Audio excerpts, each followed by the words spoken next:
Hello everyone. तो हम आज बात करने वाले हैं पवन सिंह जी और शिवानी सिंह का 2023 का पहला देवी गीत का पोस्टर आ चुका है।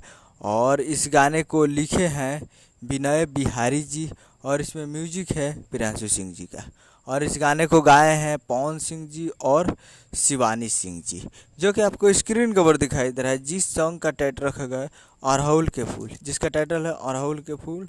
और आपको वीडियो में देखेंगे पवन सिंह जी और श्वेता झा जी, फिट में है श्वेता झा जी। और ये देवी गीत 2023 का पहला पवन सिंह जी का है और ये बहुत ही बेहतरीन सॉन्ग है और ये बहुत ही जल्द आप लोगों को देखने को मिलेगा माँ अम्बा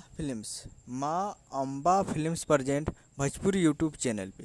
तो आप लोग माँ Amba films present Bhojpuri YouTube channel पे तैयार रहिएगा फुल वीडियो सॉन्ग को देखने के लिए। और ये कमिंग सून है और पहला देवी गीत है पवन सिंह जी का। तो बहुत ही जल्द आप लोगों को देखने को मिलेगा 1-2 दिन में, तो तैयार रहिएगा।